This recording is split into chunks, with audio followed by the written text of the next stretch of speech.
Graça e paz, gente. Amém. Glória a Deus. Você pode se colocar em pé aí para nós orarmos ao Senhor. Feliz de estar aqui com vocês mais uma vez, mais um tempo precioso sobre a nossa vida. Vamos orar? Vamos aproveitar que a pastora Priscila está na casa. Orar por nós. Abençoando esse momento.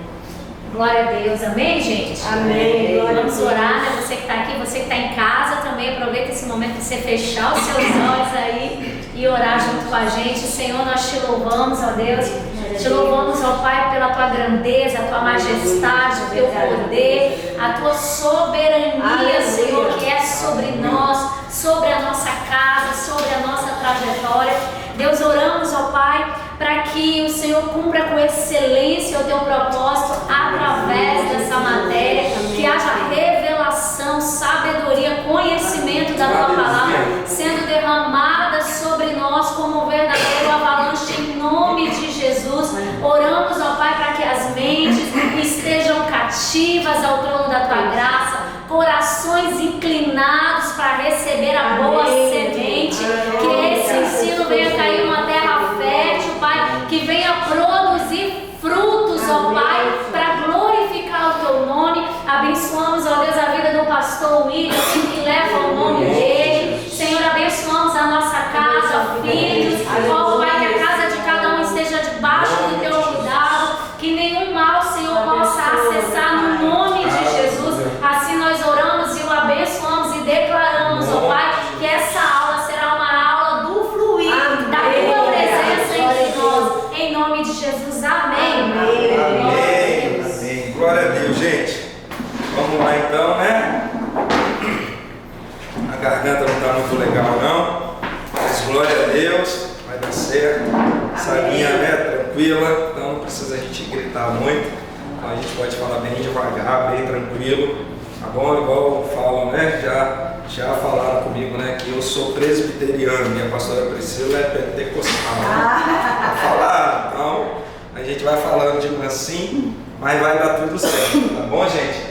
Então, na verdade, a matéria que nós vamos dar hoje é uma matéria assim, ela é uma matéria um pouco difícil da gente conseguir falar a respeito, porque nós vamos falar sobre livros poéticos. E aí tem uma teologia liberal de muito tempo atrás que fez com que essa teologia, e aí a gente vai aprender o sentido de por que poéticos, na verdade, e aí eles vão trazer que a Bíblia, na verdade, ela é de um contexto figurado. Então, na verdade, o que vai definir, para a gente já começar a nossa caminhada aqui, o que vai definir os livros poéticos? Livros poéticos nada mais é do que se tratando a respeito de poesias. E se nós formos ver, 1/4 da Bíblia, isso é muito interessante, 1/4 da Bíblia é feito de poesia. E o que define uma poesia? Poesia, na verdade, é algo que a gente consegue inserir algo figurado para explicar aquilo que a gente deseja, né? Então a gente vai entrar nisso aí, tudo, nós vamos aprender a respeito desses livros poéticos, tem toda uma estrutura que a gente vai montar aqui. Não precisa ficar preocupado, mas vai dar tudo certo. Só ver se está tudo certo. Ah, então tá bom. Mas vai dar tudo certo, a gente vai conseguir alinhar muito bem essa matéria, tá bom? Então, na verdade, qual é o objetivo dessa matéria que nós vamos ter aqui? Essa é uma matéria um pouco mais técnica. Então, por ela ser um pouco mais técnica, a gente vai trazer e vai ter muitos conceitos, né? E diante desses conceitos, nós também, claro que nós estamos trabalhando no seminário da Palavra do Espírito, amém? Então, se estamos trabalhando no seminário da Palavra do Espírito, claro que o Espírito vai fluir também do jeito que Ele quer, da forma que Ele quer aqui. Mas essa matéria não é uma matéria tão inspirativa, igual a justiça de Deus, fundamentos da fé, né? Não são essas matérias tão inspirativas, elas são é uma matéria mais técnica, é uma matéria onde a gente vai aprender um pouco desse conceito. E para aprendermos isso, seria até interessante a gente ter um quadro aqui, mas se a gente não tem por agora, para que eu traga algumas situações e pontue algumas coisas para vocês interessantes. Mas qual é o objetivo dessa matéria, na verdade? O objetivo dela é a gente trazer essa visão geral do que são livros poéticos, né? Dentro dessa visão geral do que são livros poéticos, também nós vamos trazer para alguns os autores desses livros, a estrutura desses livros, né? Então, para que a gente já comece e a nossa mente já comece a caminhar aqui, quando nós estamos falando de livros poéticos, nós estamos falando de 5 livros específicos da Bíblia. Amém? 5 livros. Alguém aqui saberia informar quais são esses livros poéticos? Livros poéticos que nós vamos ver. Cantares, Eclesiastes. Se eu não me engano,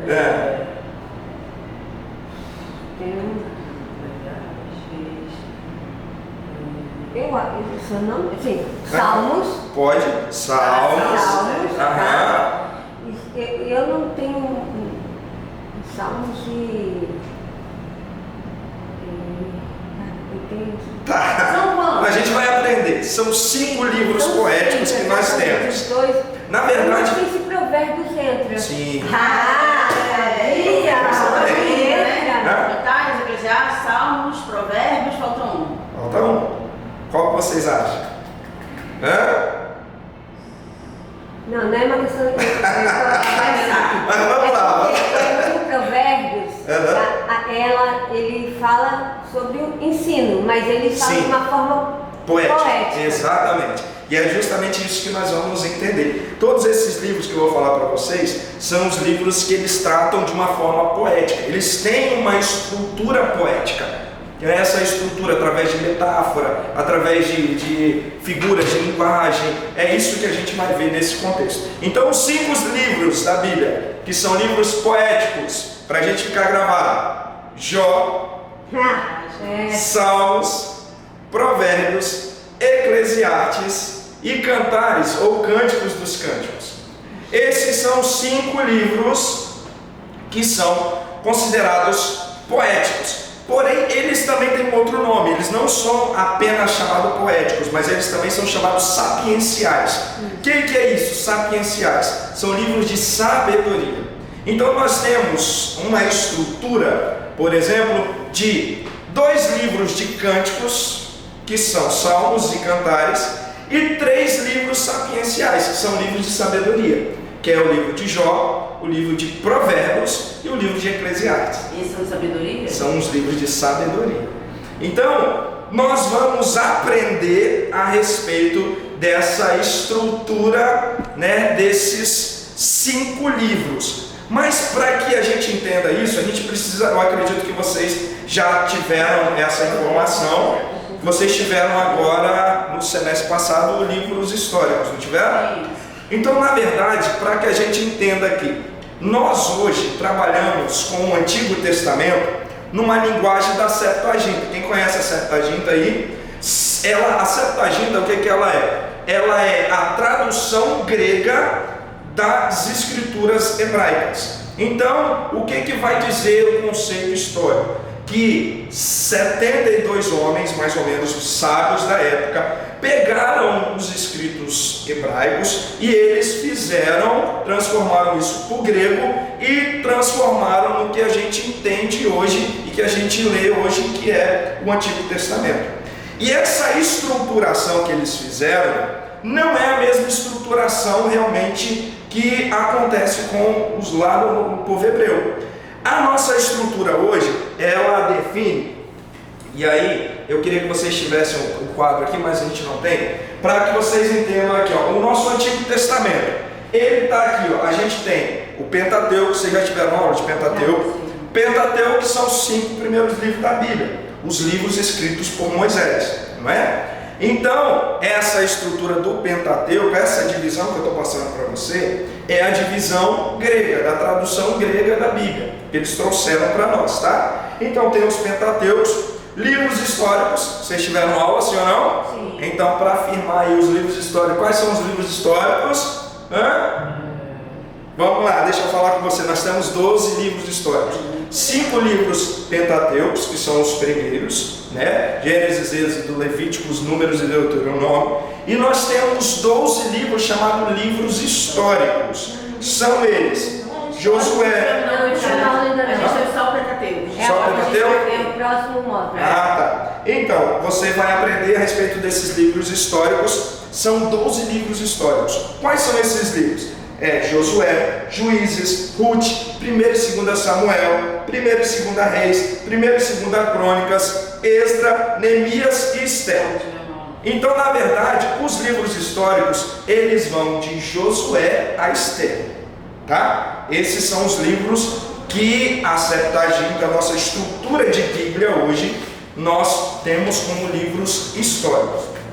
E aí, nós temos a nossa divisão, gente, são 5. É o Pentateuco, livros históricos, que eu falei com você. O terceiro são os livros poéticos, que é o que a gente está estudando, né?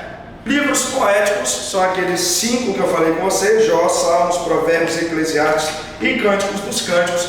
E nós vamos ter também, numa outra estruturação, profetas maiores e profetas menores, sim ou não?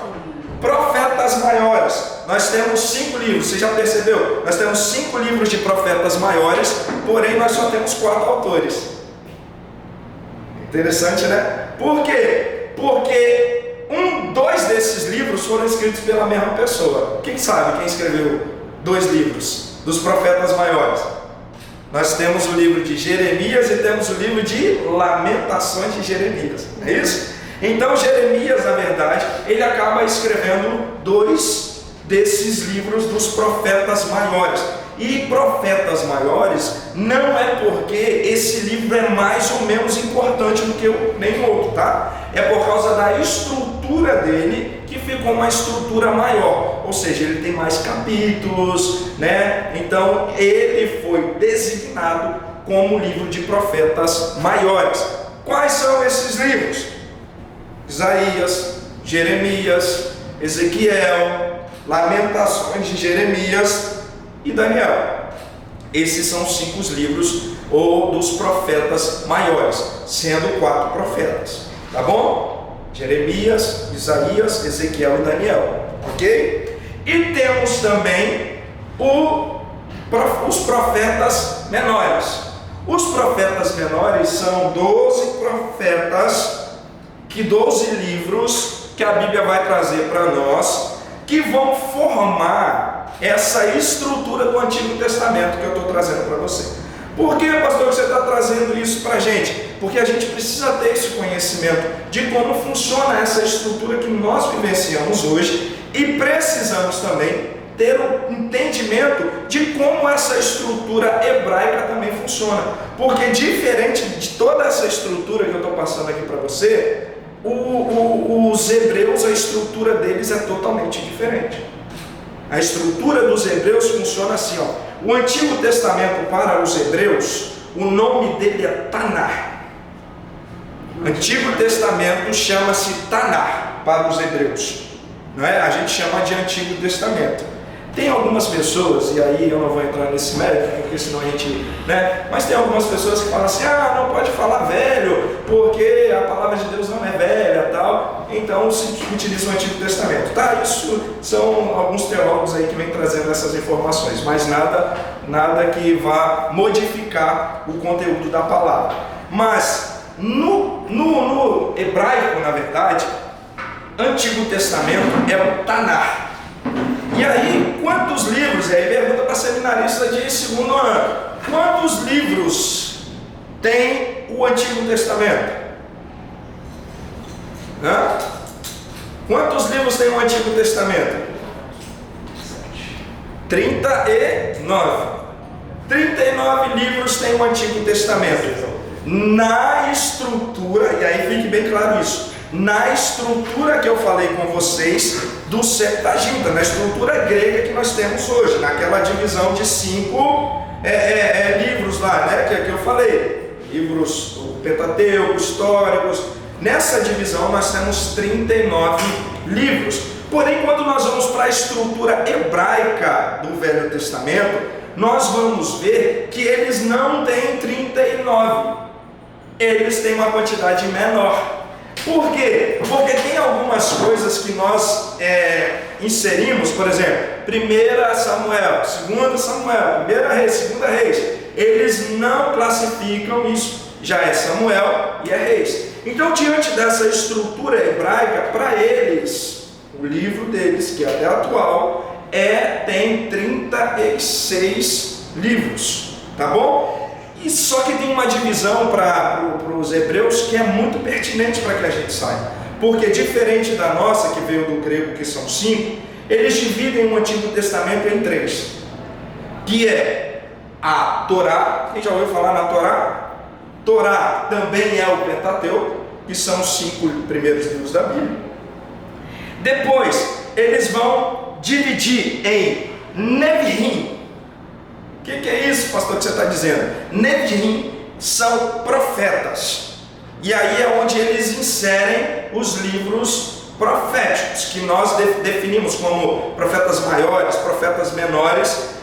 Para eles é o Neviim que estão inseridos os profetas. E aí, diferente da gente, que a gente coloca alguns livros na parte histórica, eles vão utilizar esses livros como profetas. Exemplo, Josué, 1 e 2 Samuel, Reis, que nós consideramos como livros históricos, eles vão considerar como livros proféticos. E se você for ver, há uma realidade muito séria. Quando nós vamos ler livro de Reis, algumas vezes nós vamos ver lá aí, foi escrito nos profetas, tal. Então eles entendem isso como algo profético.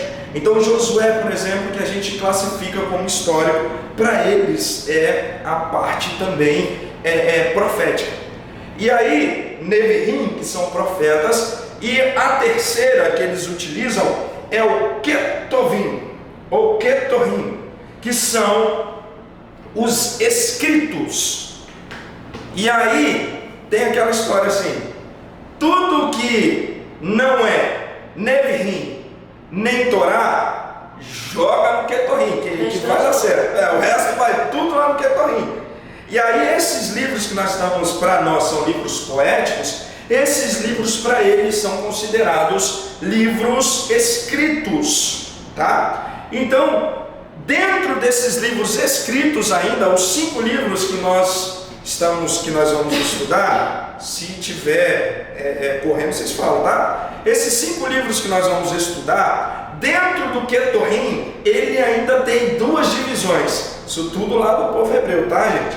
Ele ainda tem 2 divisões. Quais são essas divisões? Eles têm uma divisão chamada 3 verdades. 3 verdades. 3 verdades são Salmos, Jó, Salmos e Provérbios. Eles classificam dentro do Keturim 3 verdades, porque se pegar as iniciais de Jó, Salmos e Provérbios, vão significar para eles verdades. E diante disso, eles vão lá e colocaram que são 3 verdades. Então, dentro da classificação do Keturim, tem as 3 verdades, que são esses livros poéticos que nós vamos estudar. Depois tem uma outra divisão, porque está faltando aí, nós falamos 3, mas são 5, né, que nós vamos estudar. Faltou Cantares e Eclesiastes. Cantares e Eclesiastes entram numa outra categoria, dentro do Keturim. Que categoria é essa? A categoria dos 5 pergaminhos. Isso tudo dentro lá do povo hebreu, tá, gente? Da Taná. 5 pergaminhos. E esses 5 pergaminhos é onde a gente vai ter Eclesiastes, onde a gente vai ter Cantares, onde nós temos outros livros, que é Ruth, Esther e Lamentações. São os 5 pergaminhos que eles chamam. Por que 5 pergaminhos? Porque para os hebreus, cada um desses livros são lidos em uma data específica. São lidos em datas específicas. Exemplo, Esther. Esther, o livro de Esther, é o livro que ele era lido no Purim. O que é o Purim? Purim nada mais é do que aquelas orações que Esther fez, o jejum que Esther convocou, tal. Então eles trazem isso para essa leitura. Ruth, por exemplo, Ruth é muito lida nas festas da... gente, me fugiu agora, do Pentecoste. Ruth é muito lida nas festas do Pentecoste. Por quê? Por causa daquela questão lá das colheitas dos milhos, tal, né? Lamentações é lida quando eles entendem que vou trazer à memória a destruição lá do templo. Aí é onde eles fazem a leitura de Lamentações. Então cada um desses livros tem um conceito. Tudo bem, gente, até aí? Como eu disse para vocês, essa matéria ela é um pouco teórica, né? Então, por ela ser teórica, a gente precisa trazer alguns entendimentos. Mas a gente ainda não entrou em nada dela não, tá? Nós só estamos realmente trazendo alguns conceitos aqui para você. Eclesiastes, por exemplo, é a questão do tabernáculo, as festas do tabernáculo, Eclesiastes é lida, tá? E Cantares é lida sempre na Páscoa, ok? Ponto. Por que eu estou trazendo isso para você? Justamente para que a gente entenda que nós estamos aqui agora lendo, estudando algo que está lá no Antigo Testamento, sim ou não? Então, se nós estamos lendo, estudando algo que está lá no Antigo Testamento, pode ser que algumas pessoas tragam, e eu não sei se você já ouviu, mas eu já ouvi, não, o Antigo Testamento, a gente descarta ele, nós estamos no Novo Testamento. E aí, se você parar para ver, o Antigo Testamento ele vai completar o Novo Testamento. Por isso que eu preciso trazer isso para você. O Pentateuco, ou a Torá, que eu falei para você, na época de Jesus, ele era chamado de Torá, ou também livro de Moisés. E aí nós vamos ver isso muito claro, onde o próprio Jesus vai trazendo isso para alguns discípulos a respeito do Antigo Testamento. Para você ver que nós não podemos, em hipótese alguma, descartar aquilo que o Antigo Testamento traz, porque o Antigo Testamento ele vai trazer para mim, para você, o sentido da revelação de quem Jesus é. Exemplo, os livros históricos, eles vão trazer e gerar o sentido da redenção de Jesus, até chegar lá no Novo Testamento, né? E aí agora a gente entra nesses livros poéticos, aonde vai bugar um pouquinho a nossa mente, porque alguns deles, e aí eu não sei, quem já leu Cantares todo aí, gente? Já leu? Parece estranho, parece. Você vai lendo aquele negócio aí, as pessoas ficam assim, não, é Jesus como a noiva, mas aí você vai vendo, e beijou não sei aonde, e fez não sei o que. Aí a gente fica com um negócio, mas por que eu tenho que ler um negócio desse? Né? Igual, por exemplo, a gente fala muito do livro de Jó. Gente, Jó é um livro que até você ler, você acha assim, extraordinário. Agora, quando você vai ler Jó, gente, Jó poderia ou não poderia ser resumido em 3 capítulos, 4 capítulos? Poderia. Mas por que daquela estrutura todinha de 42 capítulos? Né? Então, tem os seus porquês diante desses conceitos que nós vamos estudar, tá bom? Da importância disso. Então, para que você entenda, abra aí sua Bíblia em Lucas. Abra aí alguém para mim, Lucas capítulo 24. Lucas capítulo 24.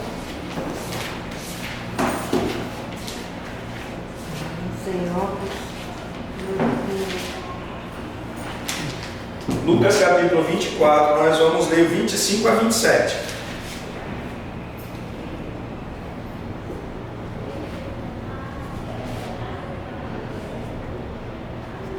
Achou? Pode ler. E ele lhes disse: os nécios e tardios de coração para crer tudo que os profetas disseram. Porventura não convinha que Cristo padecesse essas coisas e entrasse na sua glória? Começando por Moisés e por todos os profetas, explicavam-lhes que de todas as escrituras o que deles estava escrito. Tá, tem alguém com uma outra versão? 24 a 27. Ou 25 a 27, desculpa. 25 a 27. 25 a 27. Lucas 24. Lucas 24, do 25 ao 27. Não. Então Jesus lhe disse, como você... É esse? Então Jesus lhes disse, como vocês demoraram a entender e crer em tudo que os profetas disseram, pois era preciso que o Messias sofresse e assim recebesse de Deus toda a glória.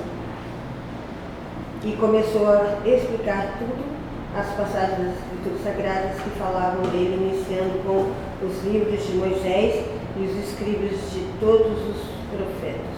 Então, lembra que eu falei para vocês? Por que eu trouxe aquele início lá? Porque a Torá também ela é conhecida como o livro de Moisés. Então aqui Jesus agora está ensinando de uma forma que eles ainda não sabiam, mas Jesus estava ensinando agora a esses dois discípulos a respeito das Escrituras e a respeito daquilo que as Escrituras falavam a respeito de Jesus. Então aqui Jesus passou pela Torá, Jesus passou pelo Levirim, Jesus passou pelo Ketorim, ou seja, Jesus passou pelos profetas, Jesus passou pelos escritos, e ele dizendo, olha, tudo isso fala ao meu respeito. E aqui, esse texto aqui, é aquele famoso texto que a gente conhece. Por quê? Era o texto onde Jesus tinha acabado de morrer, os discípulos estavam todo mundo preocupado, todo mundo com medo. Agora Jesus vai pegar dois discípulos, esses aqui, que estão indo a caminho de Emaús agora, e Jesus vai aparecer para esses discípulos, só que a Bíblia vai dizer que eles estavam cegos. Então, Jesus vai caminhando com eles, vai explicando a respeito das Escrituras, porém, eles não reconheceram quem Jesus era. Mas aconteceu algo aqui muito extraordinário. Por quê? Vamos lá. Cadê? Vamos do 30 ao 32, por favor. E aconteceu que, estando com eles à mesa, tomando o pão, me abençoou e partiu e deu. Abriram então os olhos e o conheceram, mas ele desapareceu-lhes. E disseram um para o outro, porventura não ardia em vós o nosso coração quando pelo caminho nos falava e quando nos abria as Escrituras? Até aí, né? Até aí. Olha só que interessante. Eles estavam com Jesus, caminhando. Isso aqui eu estou fazendo um panorama, tá? do Velho Testamento, apresentando Jesus, para que a gente entenda que toda a Escritura ela é dada por Deus. Então a gente precisa entender isso, que o Antigo Testamento vai revelar Jesus. E agora Jesus está dizendo para eles aqui, Jesus caminhando com aqueles homens, Jesus fala tudo a respeito do Antigo Testamento com eles, Jesus vai explicando a respeito daquilo que aconteceria com ele, para que aqueles dois homens entendessem. E aí, chegando o caminho, Jesus ia se despedir. Nessa despedida que Jesus ia fazer, esses dois homens pediram para que Jesus ficasse com eles. Jesus então fica com eles e agora Jesus vai sentar à mesa. Jesus senta à mesa e o que Jesus vai fazer? Jesus vai partir e quando Jesus parte o pão, os olhos daqueles homens são abertos. Agora com os olhos deles abertos, Jesus vai e some. E aí eles ficam agora em êxtase. Por quê? Porque olha o que a Escritura faz com a gente. O texto vai dizer que enquanto Jesus falava, o coração deles ardia, sim ou não? Só que quando a gente vai trazer esse sentido de ardia para o nosso contexto, talvez a gente não tenha tanta firmeza do que aqueles homens estavam querendo dizer. Sabe por quê? A palavra ardia é a palavra grega kaio. É a palavra grega kaio, que significa, olha o significado de ardia com o grego: colocar fogo, queimar, arder, consumir com fogo. Olha o que aqueles homens estavam dizendo. Enquanto ele explanava para nós as Escrituras, o nosso coração queimava. Sabe por que a gente está aqui aprendendo mais a respeito da palavra? Porque enquanto nós aprendemos mais dela, o nosso coração precisa queimar, ser consumido pelo fogo. E agora Jesus vai trazendo isso. Por quê? Porque toda a Escritura, ela foi dada por Deus. Vamos lá, 2 Timóteo 3, 16 a 17. 2 Timóteo 3, 16 a 17. Um outro já abre Hebreus 7, 22 e um outro Hebreus 8, 6.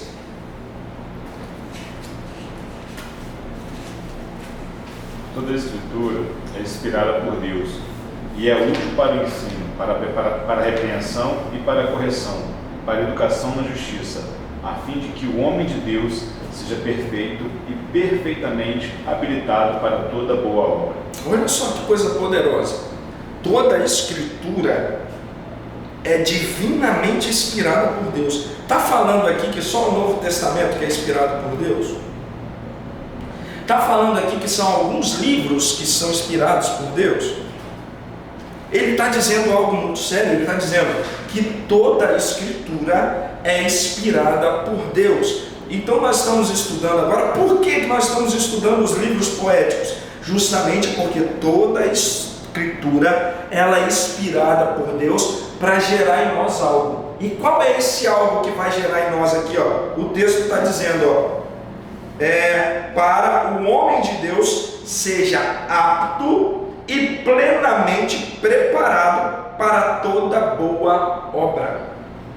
Você entende que toda a Escritura, desde o seu início até o seu final, ela veio com o propósito de nos preparar para uma boa obra? Então, se em algum momento alguém trouxer para você o entendimento a respeito de descartar aquilo que o Velho Testamento vem trazendo, irmão, não aceite isso não. Porque o Velho Testamento, ele vem trazendo umas revelações, nós vamos enxergando. Eu acredito que no Pentateuco vocês já viram isso. Eu acredito que no tabernáculo que vocês tiveram também, vocês viram a simbologia de Jesus. Vocês vão ver nos livros históricos, tudo vai trazer uma representatividade de Jesus. Então, só existe a diferenciação do antigo para o novo, é a questão da aliança. Amém? Que realmente existe. Há uma velha aliança e uma nova aliança, tá? Não vou entrar nesse contexto porque são outras matérias, mas o que eu quero que você entenda é isso, que toda a Escritura é divinamente inspirada por Deus para gerar em nós algo. Gerar o quê? Gerar o entendimento, a maturidade para que a gente cumpra a boa obra do Senhor. Amém? Hebreus 7, 22, quem achou?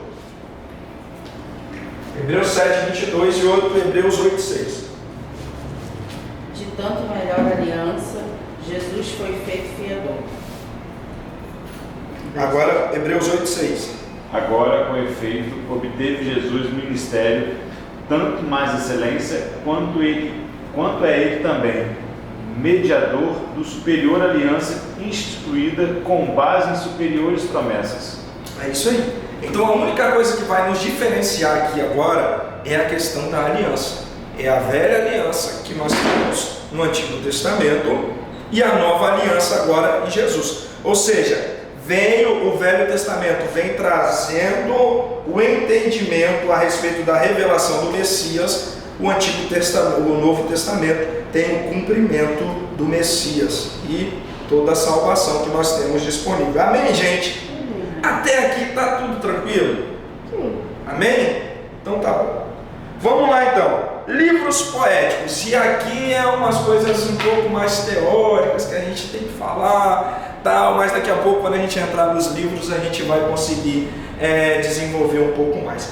Por que livros poéticos? E aí, justamente eu disse para você no início da nossa aula que 1/4 da Bíblia é escrito por poesia. Então tem uma estrutura poética envolvendo 1/4 da Bíblia. E o que a gente precisa entender aqui de uma forma mais clara? O que é poesia?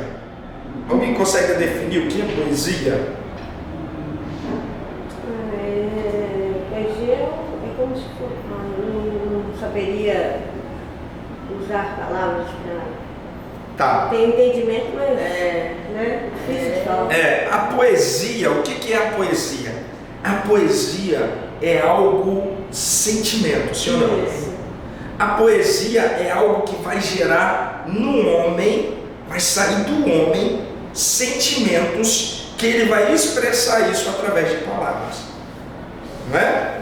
Então, essa questão poética, e nessa questão poética a gente entra com várias linguagens poéticas. Por quê? Porque para eu estruturar uma poesia, por exemplo, eu posso trazer figuras para que as pessoas entendam a respeito. Você quer ver um exemplo?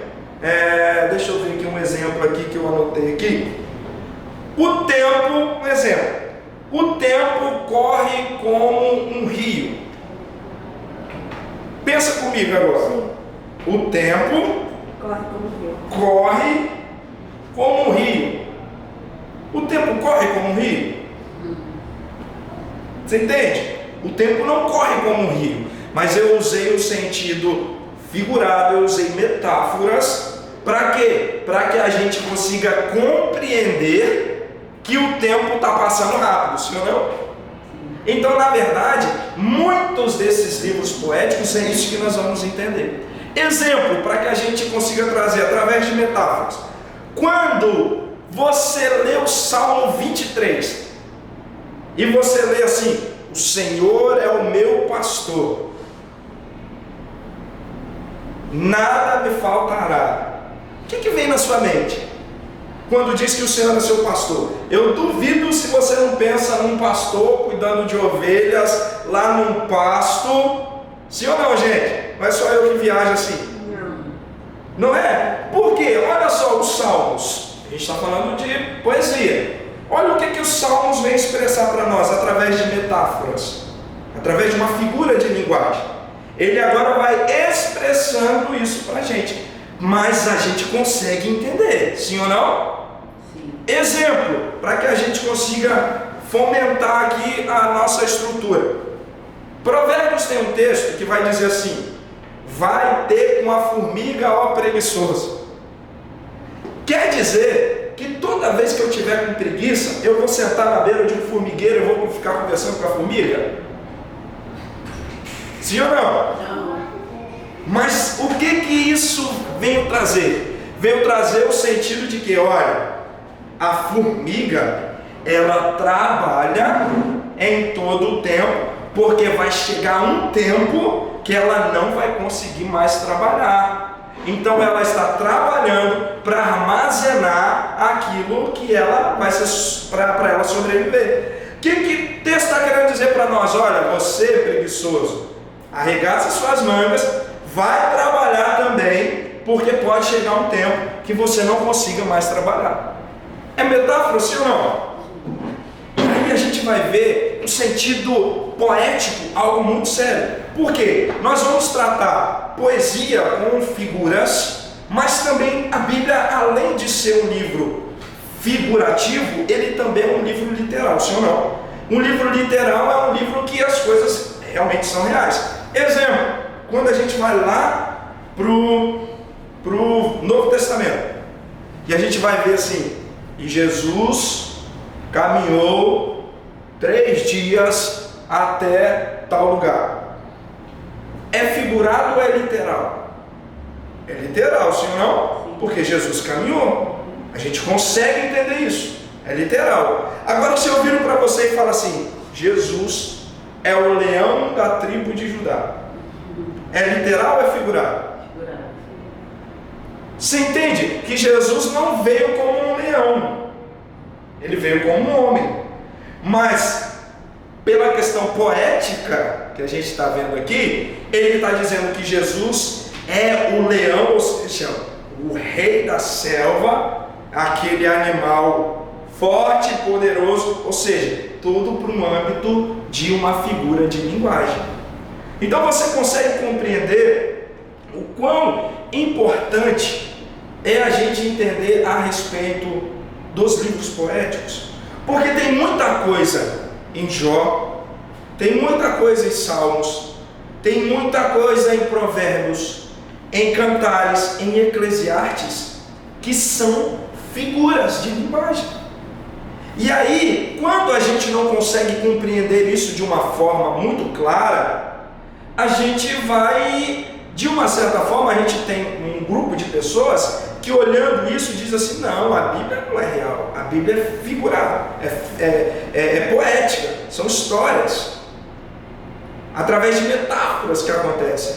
Só que na verdade, irmão, essa questão da metáfora, exemplo, pra você ter ideia, eu já ouvi, não sei se você já ouviu, mas eu já ouvi pessoas querendo minimizar os milagres que Jesus fez. Exemplo, não sei se você já ouviu, eu ouvi uma certa vez alguém dizendo que Moisés, ele estudou a respeito do Mar Vermelho, para que quando eles fossem chegar até a frente do Mar Vermelho, ele saberia que aquele era um tempo de seca e que o mar estaria tranquilo para eles poderem passar em terra seca. Você já ouviu falar sobre isso?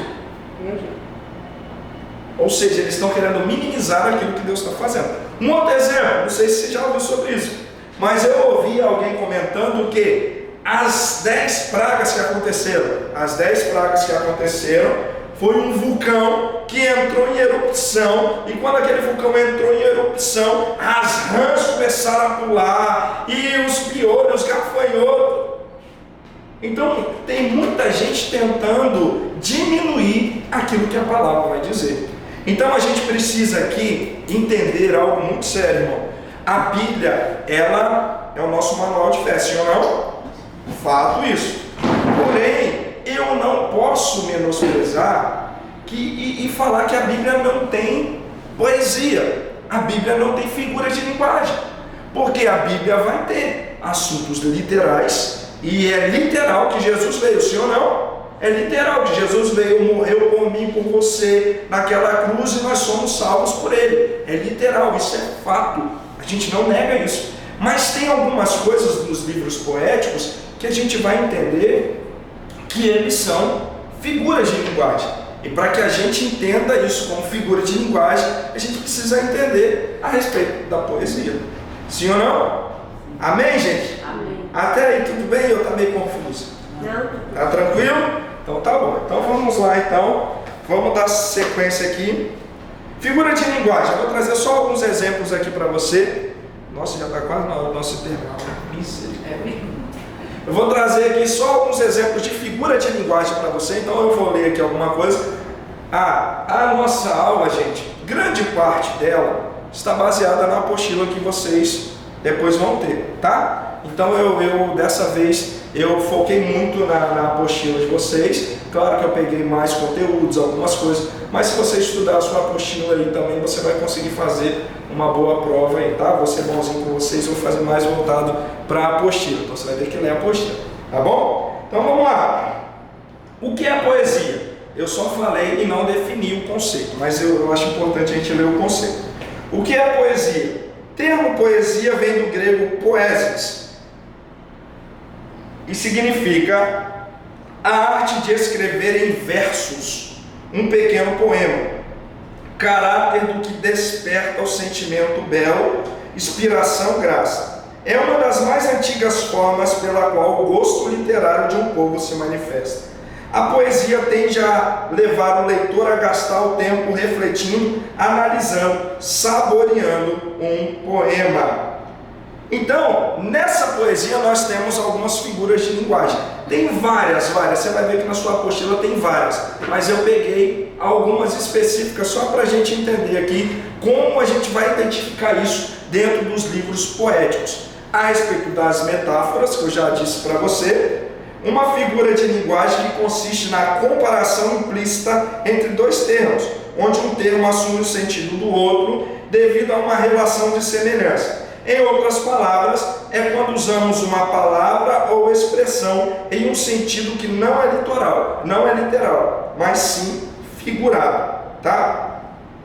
Outra figura de linguagem que nós vamos ver bastante nos livros poéticos, símile. O que é símile? Comparação por semelhança em vários pontos. É aquilo que é parecido, utilizando conectivos como. Terceiro, alegorias. Que é alegoria? A alegoria é uma figura de linguagem que consiste em expressar uma ideia abstrata de uma imagem concreta, utilizando símbolos e metáforas para transmitir um significado mais profundo além do literal. Exemplo, abra aí Salmos 80, versículo 8, para você entender o sentido de alegoria aqui. Salmos 80, versículo 8. Quem achar, pode ler. Trouxeste uma videira do Egito, expulsastes as nações e plantastes. Você entendeu alguma coisa disso aí? Não entendeu nada, né? Por quê? O salmista está se utilizando de uma alegoria aí, e ele está dizendo que Israel é igual uma videira no Egito. Através da alegoria, ele está dizendo que o povo de Israel é uma videira no meio do Egito. O que é a videira, gente? Uma planta, uma árvore. Ou seja, ele está dizendo que no Egito, o Egito é o que, gente? Terra desértica, sim ou não? Então ele está dizendo que Israel, você entende por que é importante a gente entender isso? Olha só o sentido de alegoria. Ele está dizendo que a nação de Israel é uma videira dentro de um ambiente sem vida. Você entende a importância da gente entender e conseguir entender esse sentido de poesia? Tá? Outra questão. Não precisa se preocupar que tem na apostila, tá? Antropomorfismo. Esse nome difícil mesmo. O que é isso? É a linguagem que atribui, olha só se a gente não vê isso muito, ó. É a linguagem que atribui a Deus ações e faculdades humanas e até órgãos e membros do corpo humano. Abra aí, Salmos 10, 12, para você ver. É onde é atribuído a Deus o sentido. Porque, gente, vamos pensar comigo aqui. Quando a gente traz a figura de Deus na nossa mente, como é que a gente imagina? Algumas pessoas, por achar, né, isso aí, né, quando a gente não tem muito conhecimento mas quando a gente fala assim, imagem e semelhança, as pessoas um pouco que não estudam mais, imagem e semelhança, a primeira coisa que vem na mente da pessoa é que Deus é igual a gente, sim ou não? Primeira coisa que vem na mente.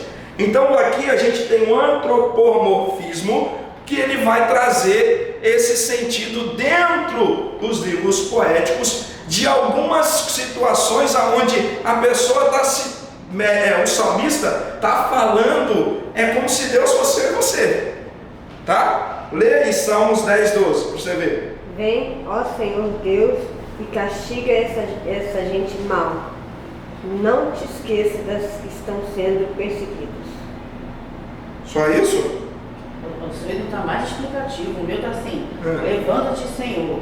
Ó Deus, levanta a tua mão, não te esqueças dos miseráveis. Então, olha o que ele está falando. Ele está falando para Deus levantar a mão. Você entende? Que ele está se utilizando de uma figura humana, igual eu e você, para trazer o entendimento, a explicação daquela situação. Senhor, levanta a tua mão. O que a gente entende quando a gente olha para esse texto e fala assim, Senhor, levanta a mão? A gente vai achar que Deus está fazendo igual a gente está fazendo, sim ou não? Levantando a mão. Mas você está vendo que são figuras de linguagem que são utilizadas? Eu acho que na minha tradução, pastor, até é complicado, porque usa o termo castiga. E a gente bate e rebate de que Deus não é mau, ele não castiga, sim, né? E aí dá uma... Está falando castigo, que Deus castiga. É aqui, ó. Falando castiga. Vem, ó Senhor Deus, e castiga essa gente má. Ou seja, a gente trabalha em cima, porque tem muita gente que acha que Deus castiga, sim, e Deus não castiga, Deus é justo. Justamente por a gente, você entende agora? Então a tradução também Sim, a questão da tradução e também da gente entender a respeito de poesia. Você entende que aqui ele está fazendo algo de emoção, sim ou não? Ele está botando para fora alguma coisa. Senhor, castiga esse povo que está contra mim aqui, Senhor, pelo amor de Deus. Aqui a gente está vendo um salmista, e aí é isso que eu preciso que você entenda, para a gente sair daqui para ir para o intervalo, é que os livros poéticos, a gente sempre vai ver emoção neles. Entende? Tanto o sentimento bom quanto o sentimento ruim.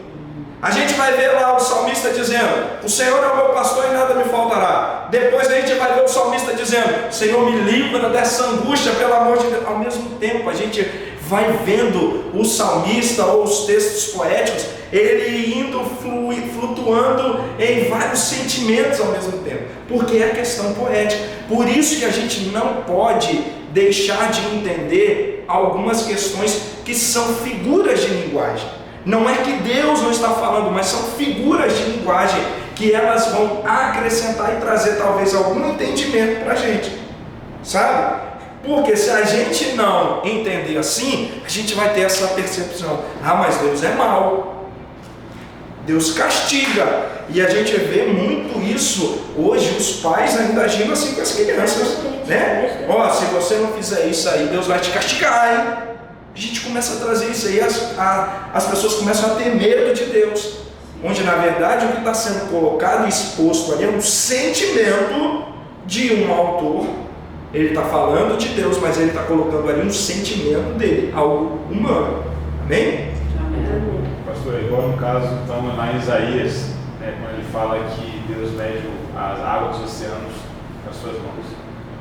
Sim, ele está utilizando aí o antropomorfismo, porque ele está se utilizando de algo humano, natural, para fazer uma definição daquilo que Deus precisa fazer.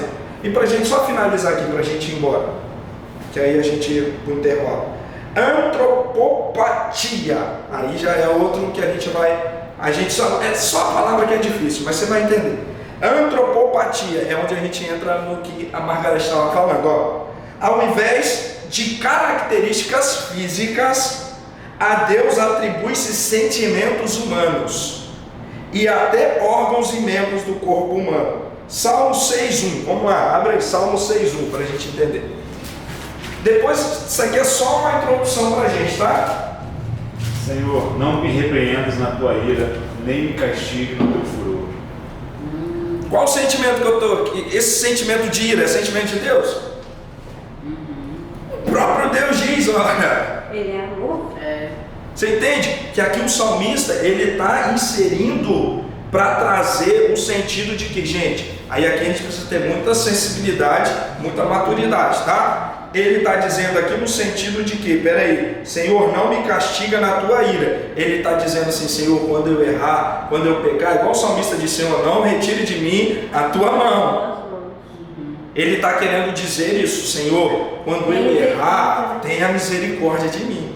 Mas como é algo poético, ele se utiliza dessas figuras de linguagem. Você entende por que é importante a gente saber esse conceito dessas figuras de linguagem? Justamente por isso. Porque quando a gente lê e vê isso de uma forma, a gente vai tentar agora analisar, peraí, opa, tem um sentimento do salmista ou do autor aqui nesse texto, e aí a gente pode, não, ele deve estar pensando a respeito disso daqui, ele deve estar sentindo ou falando isso daqui, né? Então por isso que é importante a gente ter esse conhecimento, tá, gente? Deixa eu ver aqui. É intervalo agora, né? Então vamos lá para o intervalo e depois a gente volta então, porque tem um punhado de coisa ainda.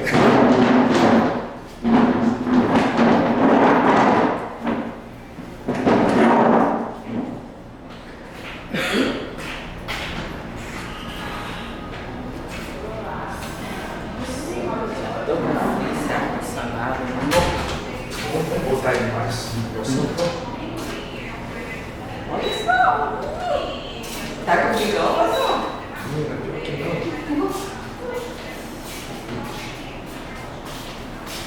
Nossa, tem que parar ali, você não sei parar.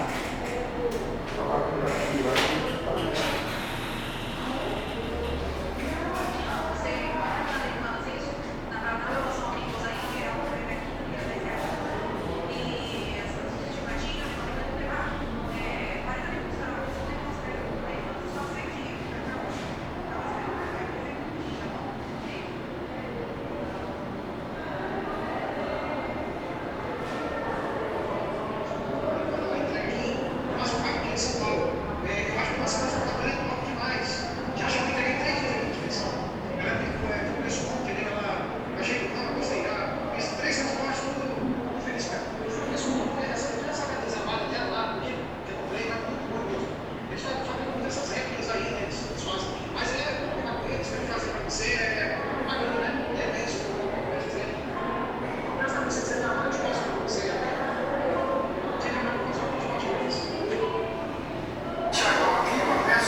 deixe expressão da surpresa.